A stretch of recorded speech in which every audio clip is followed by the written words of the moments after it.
Welcome to Jukkal times. మాజీ MLA Hanumanth Shinde గారు మద్నూరుకు వచ్చిన సందర్భంగా ఆయన మా ఎమ్మెల్యే తోట లక్ష్మణరావుపై ఒళ్ళు దగ్గర పెట్టుకొని మాట్లాడండి, 3 సార్ల బడ్జెట్ అయినప్పటికీ ₹1 కూడా కాన్స్టిట్యూషన్ కేటాయించలేదని ఆరోపించడం జరిగింది. ఆ ఆరోపణని మేము ఖండిస్తున్నాం. ఎందుకంటే డెవలప్మెంట్ మీకు కనబడతలేదా? జుక్కల్ నియోజకవర్గంలో ఇది వరకు మీరు చేయని డెవలప్మెంట్ అభివృద్ధి పనులను మా ఎమ్మెల్యే గారు చేసి చూపించారు, మీకు కనబడతలేదా? ఎందుకంటే జుక్కల్ నియోజకవర్గంలోని మద్నూరులో ఇంటిగ్రేటెడ్ స్కూల్ 320 కోట్లతో నిర్మిస్తున్నాం. ఆల్రెడీ పనులు నడుస్తున్నాయి కూడా. అలాగే బిచ్కుందలో అడ్వాన్స్ టెక్నాలజీ సెంటర్ ఏర్పాటు చేశాము. నిజాం సాగర్లో ఏకో టూరిజం పేరుతో డెవలప్మెంట్ నడుస్తుంది. ఆల్రెడీ మన కలెక్టర్ కూడా సందర్శించారు అక్కడికి. అలాగే ఈ వారం రోజులు ఈ మంటి వరకు మన కౌలాస్ కోట పర్యాటక కేంద్రంగా మార్చడానికి దానికి 40 కోట్లు కూడా విడుదల కాబోతున్నాయి. ఇవన్నీ మీకు కనబడతలేవా? మీరు ఏం చూస్తున్నారు? ఏం చూడకుండానే విమర్శ చేయడం అది తగదని, నీ స్థాయికి తగదని నేను ఎమ్మెల్యే గారికి నేను విజ్ఞప్తి చేస్తున్నాను, మాజీ ఎమ్మెల్యే గారికి. అలాగే 3 సార్ల ఎమ్మెల్యేగా పనిచేసినాను అంటే 15 సంవత్సరాలు. 15 సంవత్సరాల బడ్జెట్ 15 సార్లు పెట్టి ఉండొచ్చు మీ గవర్నమెంట్, టీఆర్ఎస్ గవర్నమెంట్ అప్పట్లో. సో ముసాయిదా బడ్జెట్ అంటే ప్రొవిజన్ బడ్జెట్ తెలియదా నీకు? ముసాయిదా తెలుగులో దానికి ముసాయిదా బడ్జెట్ అంటాం. ఆ బడ్జెట్ నీకు అర్థం కాదా? అంటే కాన్స్టిట్యున్సీకి ₹1 కేటాయించలే అని చెప్తున్నాను. స్టేట్ లో ఉన్నటువంటి 119 కాన్స్టిట్యున్సీలో అసెంబ్లీలో ప్రకటించారా? ఈ కాన్స్టిట్యూన్సీ ఇంత, ఈ కాన్స్టిట్యూన్సీ ఇంత అని ప్రకటించారా? లేదే. మరి నీకు తెలియదా ప్రొవిజనల్ బడ్జెట్ అనేది పూర్తి స్థాయి బడ్జెట్ కాదు ఇది. మరి నీకు అక్కలు ఎప్పుడు వస్తుంది ఇది? నువ్వు ఎమ్మెల్యేగా ఉండి అసెంబ్లీ పోతే తాగిపోతావా? లేదంటే ఆడ మధ్యాహ్నం లంచ్ కూడా మంచి దొరుకుతాడు అసెంబ్లీలో. సో అవి తింటానికే పోతావు అసెంబ్లీకి. ముసాయిదా బడ్జెట్ తెలియదు నీకు, పూర్తి స్థాయి బడ్జెట్ తెలియదు. ఏవి తెలుసుకోకుండా మాట్లాడడం అది ఎంత సమంజసం అది మాట్లాడడం అట్లా? అరే మా ఎమ్మెల్యే చేసినంత అభివృద్ధి పనులు మౌలిక సదుపాయాల కొరకు మన జుక్కల్ నియోజకవర్గంలో 360 కోట్లు వెచ్చించడం ఇది వరకు. అంగన్వాడీ సెంటర్లు అనుకోండి, సీసీ రోడ్డు అనుకోండి, డ్రైనేజీలు అనుకోండి. అలాగే విద్యకు 350 కోట్లు, ఎడ్యుకేషన్కు. మీకు ఇవన్నీ కనబడతలేవా?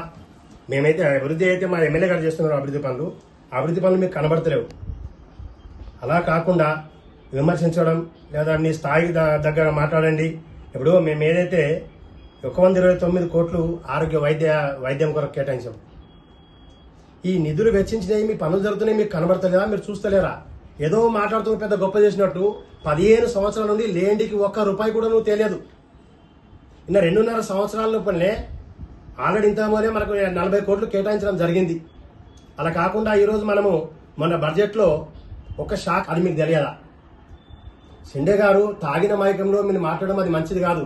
మీరు ఇంతమూల క్రితం ప్రెస్ మీట్ లో నేను చెప్పాను, మీకు మెంటల్ అయింది, మీరు దవాఖాన పోండి అని. నేను ఇప్పుడు కూడా అదే చెప్తున్నా, మీరు ఎరగడ దవాఖాన పోయడమే మంచిది. మీరు మాట్లాడితే మీరు తడబడుతున్నారు మాట్లాడడానికి కూడా. అంటే చెప్పిందే పదే చెప్తున్నారు. అత్తకు 4,000 కోడలికి ఆడేసారు ఎప్పుడు ఇస్తాను? మా గవర్నమెంట్ ఎప్పుడైనా అట్లా ఇస్తాను? అత్త కోడలు కానీ ఎప్పుడైనా కలిపిందా? అరే 6 గ్యారంటీలు మేము అమలు చేస్తున్నాం. ఉచిత బస్సు ఇస్తున్నాం, ఉచిత కరెంట్ ఇస్తున్నాం, రేషన్ కార్డులు ఇచ్చాం, రుణమాఫీ చేశాం. ఇవన్నీ తెలుస్తలేవా? కనబడతలేవా మీకు? రైతులు చెప్పట్లేదా మీకు? రైతులు ఎంతో ఆనందంగా ఉన్నారు. అదే బోనస్ ఇచ్చారన్నాడు. బోనస్ ఎన్నిసార్లు లేదు? అందరు తెలుసు, ప్రెస్లో తెలుసు, రైతులు తెలుసు, పబ్లిక్ తెలుసు. బోనస్ ఇస్తున్నాం. రైతు బంధు కూడా నిన్న వేసింది. ఇంకా 3 విడతలుగా మొత్తానికి రైతు బంధు వేసేస్తాను చెప్పారు. అది చేస్తూనే ఉన్నాం. వెనుకున్న ముందు అవుతున్నాయి. మా 6 గ్యారంటీల అమల్లో నువ్వైతే 420 అంటో 420 ఏవైతే అన్నామో అవన్నీ అమలు చేస్తున్నాం. బై వన్ అమలు చేస్తూనే ఉన్నాం. అది మీరు చెయ్యకనైతేనే పబ్లిక్ ని చీకొట్టింది. ఇంకా నువ్వు ఇటువంటి విమర్శలు చేసి పబ్లిక్ లో చిన్న గాకును ఏదైతే మంచి పేరుందో అది ఉంచుకో. లేదా చేసి ఆసుపత్రి పోయి ఆరాం అనుకోండి, బాగుంటుందని నేను సూచిస్తున్నాను ఎమ్మెల్యే గారు. మీకు డెవలప్మెంట్ లో ఇన్ని స్వాతంత్రం వచ్చింది. గతం నుండి నేటి వరకు చూస్తే ఏ ఎమ్మెల్యే కూడా ఇంత అభివృద్ధి మాకు చేయలే. మా మధునూరు అంటే కాన్స్టిట్యున్సీ కాకుండా మా మధునూరుకి అయితే ఇప్పుడు కూడా చేయలే. మేము ఈయన పీరియడ్ చూస్తాం. ఇంటిగ్రేటెడ్ డిప్స్లు ఈయన పీరియడ్ మంజూరైంది. ఈయన పీరియడ్ కన్స్ట్రక్షన్ చాలా కాటింది. రాబోయే సంవత్సరాలు స్టార్ట్ కూడా చేయబోతున్నాం.